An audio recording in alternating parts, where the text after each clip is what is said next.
Bonjour, chers candidats et candidates, et je vous souhaite la bienvenue sur notre chaîne Réussir la SVT au lycée. Mon nom est Monsieur Jikpo Komlanvi Béni, je suis enseignant de SVT au lycée. Si c'est votre première fois ici et vous voulez comprendre et réussir la SVT au lycée, commencez par cliquer sur le bouton s'abonner, activez la cloche de notification pour ne rien manquer de nos prochaines vidéos. Dans cette vidéo, je vais vous traiter un exercice de SVT pour la première D dans l'approche par compétence qui est l'APC, dans lequel nous sommes il y a quelques années. Donc, nous commençons maintenant. Exercice 3, qui porte sur les questions traditionnelles sur une épreuve de format APC. 1. Soit la figure ci-contre représentant un phénomène observé. Voilà, un phénomène observé au cours d'un mouvement de convergence de deux plaques. Voilà ce que on observe la figure. Sur la figure, on a l'Inde, Asie, océan, manteau, asténosphère. Position de l'Inde, il y a 111 millions d'années et puis côte océanique. Maintenant, on a dit A. Nommer le phénomène observable sur cette figure. Donc, quel est le phénomène qui est observable sur cette figure? Si vous voyez le phénomène qui est observable sur cette figure, il s'agit bien de la subduction. C'est la subduction. B. Donner les conséquences de ce phénomène. Donc, les conséquences du phénomène de la subduction sont le séisme, le plutonisme, le volcanisme, le métamorphisme et l'orogenèse. Donc, les conséquences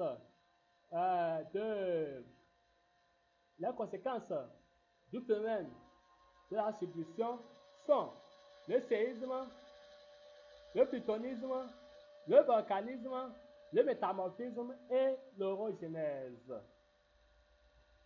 Maintenant, en C, on a cité deux autres phénomènes qu'on peut observer au cours de ce mouvement. Donc, les deux autres phénomènes qu'on peut observer au cours de ce mouvement, c'est abduction et la collision. Voilà. Donc, les deux autres phénomènes qu'on peut observer au cours de ce mouvement sont l'abduction et la collision. Donc, on va à la question numéro 2. Le tableau ci-dessous présente les grandes formations géologiques du Togo. Complétez-le par leur âge et classez-y les roches suivantes: granit rose, sable, marbre, pegmatite, carbonate, quartzite, phtilite et calcaire. Donc voici le tableau. Grande formation géologique du Togo. Bassin sédimentaire côtier. Chaîne des Dahoméides, bassin des Volta, sorte pyrénéen. Donc, on demande l'âge de ces différentes formations géologiques du Togo. L'âge et les roches qu'on rencontre sur ces différentes grandes formations géologiques du Togo. Donc, voici le tableau. Donc, comme élément de réponse, si nous prenons le bassin sédimentaire côtier, son âge c'est 100 millions d'années et les roches rencontrées sont calcaire et sable. Quand on prend la chaîne des Dahoméides, son âge est 600 millions d'années et les roches rencontrées sont marbre, quartzite. Bassin des Volta, âge 700 millions d'années et 1000 millions d'années. Et les roches rencontrées sont carbonate silice. Là, quand on prend le socle pyrénéen, l'âge c'est 2000 millions d'années. Et les roches rencontrées, c'est granit rose et pegmatite. Donc voilà le tableau qu'on peut faire par rapport à la question numéro 2. Maintenant, pour la question numéro 3, on dit qu'on monte entre l'âme et la lamelle des cellules d'épiderme d'oignon colorées avec du rouge neutre dilué dans des solutions tirées de concentrations différentes. On observe directement les préparations au microscope. Les résultats de ces observations sont schématisés par les figures A, B et C du document ci-dessous. Le schéma A, le schéma A correspond au milieu A à une solution durée à 1%. Le schéma B correspond au milieu B à une solution durée à 1,8%. Le schéma C correspond au milieu C. Le schéma C correspond au milieu C qui est une solution durée à 6%. Donc voilà les figures qu'on a. Maintenant, on continue. Question A. Titrez ces schémas A, B et C. Titrez ces schémas A, B et C. Donc, titrons les schémas. Schéma A que nous voyons ici, ce schéma A que nous voyons ici, c'est une cellule végétale turgescente. Donc, schéma A, cellule végétale turgescente. Schéma B, cellule végétale normale. Schéma C, cellule végétale plasmolysée. Là, en B, on dit d'interpréter les résultats de ces expériences. Donc, on va interpréter les résultats de ces expériences. Au niveau du schéma A, le schéma A, la solution durée 1% constitue un milieu hypotonique par rapport au sucre vacuolaire des cellules épidermiques. Et donc, cela a provoqué une entrée d'eau dans la cellule. Cela a provoqué une entrée d'eau dans la cellule. D'où leur aspect turgescent. Voilà, l'aspect de cette cellule épidermique ici est turgescent.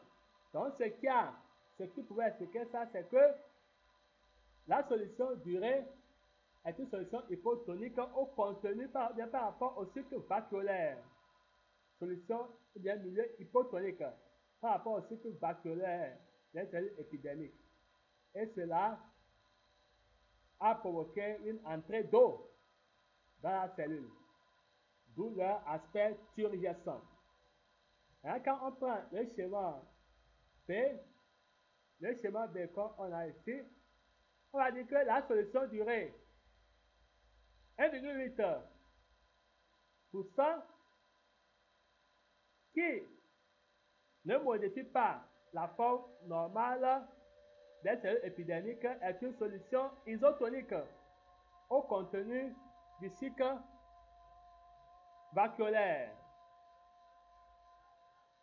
D'où l'aspect normal des cellules.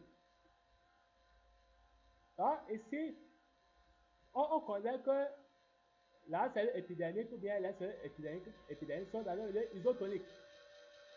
Donc, comme ils sont tous dans le milieu hypotonique, ça ne modifie pas la forme normale des cellules épidermiques. Donc, c'est ce qui explique l'aspect normal qu'on avait évoqué en A, en petit A. Donc, voilà ce qui l'explique. Quand on prend le schéma C, c'est que la solution durée à 6% est un milieu hypertonique par rapport au cycle vacuolaire des cellules épidermiques.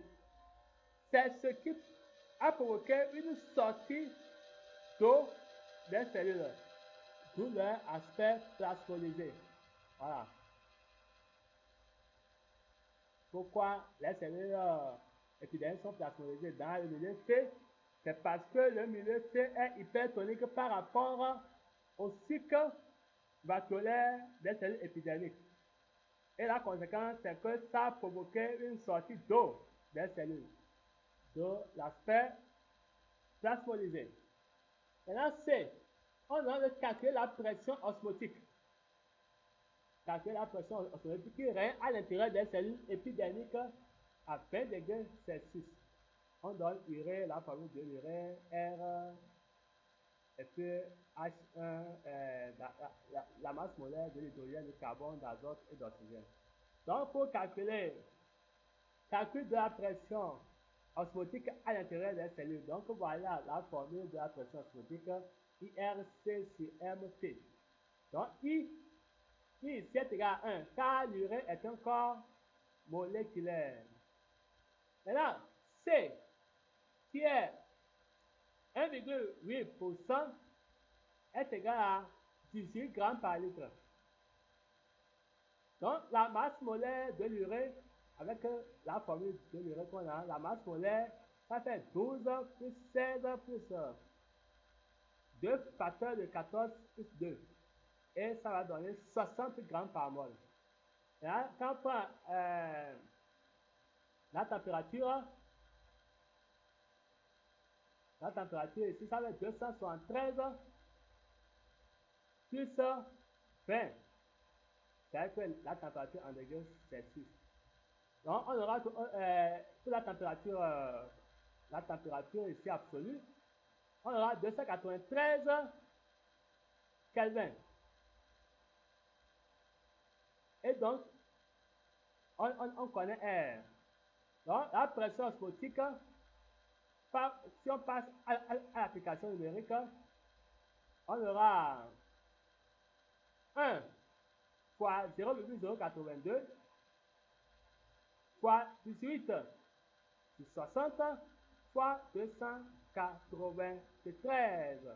Donc, si les calculs sont bien faits, donc on va se retrouver avec la pression osmotique qui est égale à 7,2 atmosphères. L'unité de la pression osmotique est l'atmosphère. Voilà. Donc, voilà ce que j'ai prévu partager avec vous dans cette vidéo.